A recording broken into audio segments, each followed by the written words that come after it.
Tout a débuté à l'aérodrome de Nkamba où le jet transportant le chef de l'État Félix-Antoine Tshisekedi Tshilombo a atterri vers 12h30. À son arrivée, le président de la République a été accueilli par un comité restreint avec en sa tête le gouverneur de la province du Congo central. Le cortège présidentiel a ensuite pris la direction du temple qui était déjà rempli des fidèles et invités venus de partout pour célébrer le 100 années d'existence de l'Église de Jésus-Christ sur terre par son envoyé spécial, Simon Kimbangu.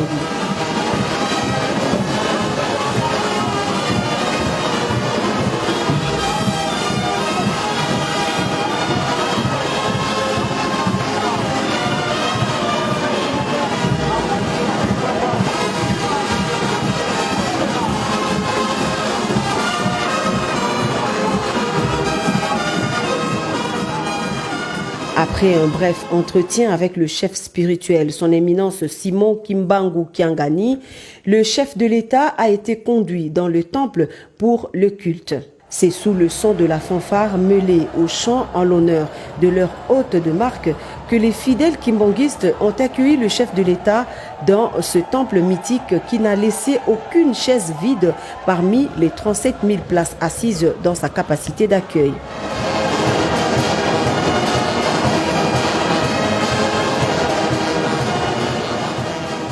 Le chef de l'État, Félix-Antoine Tshisekedi Tshilombo, a quant à lui loué les qualités d'un homme qui, le 6 avril 2021, recevra de Dieu la noble mission de libérer le peuple noir de l'emprise coloniale. Né ici même en Nkamba, dans l'actuelle province du Congo central, un certain 12 septembre 1887, le prophète Simon Kimbangu fut un homme au départ ordinaire, à qui, selon les témoignages concordants, Dieu confia la mission de libérer le peuple noir du joug colonial. Catéchiste doué de dons de la guérison et éphémère employé des huileries du Congo belge à Kinshasa, ex-Léopoldville, Papa Simon Kimbangu s'est particulièrement distingué par un enseignement du christianisme s'imprégnant de la nature intrinsèque de l'environnement l'entourant, mais également par la commission d'action défiant toute rationalité, notamment les actes de guérison et de résurrection réalisés respectivement sur les dames Kiantondo et Dianayaku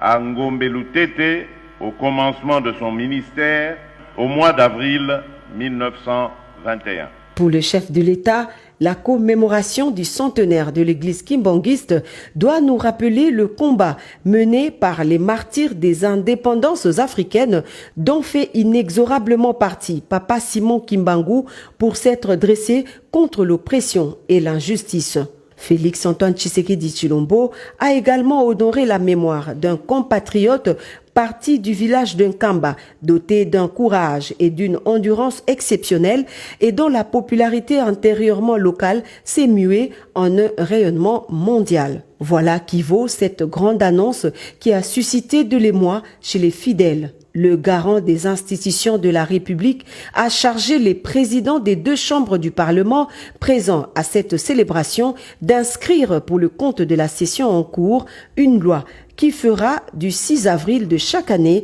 une journée chômée et payée sur toute l'étendue de la République démocratique du Congo. Pona kosukisa na lingina loba boye awa ba présenter bino papa président ya Sénat na papa président ya Assemblée nationale nazali ko interpeller bango ko senga bango balanda na lombango likambo nazali ko senga ya te date ya le 6 avril ekota na mikolo oyo ekobanda kozala férié.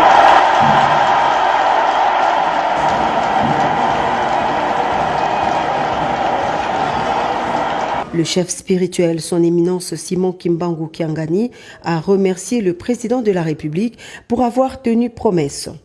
Il a ensuite prié l'assistance composée de plus de 90% des fidèles kimbanguistes au respect de l'autorité établie en promettant que l'église kimbanguiste restera toujours partenaire privilégié de la nation congolaise.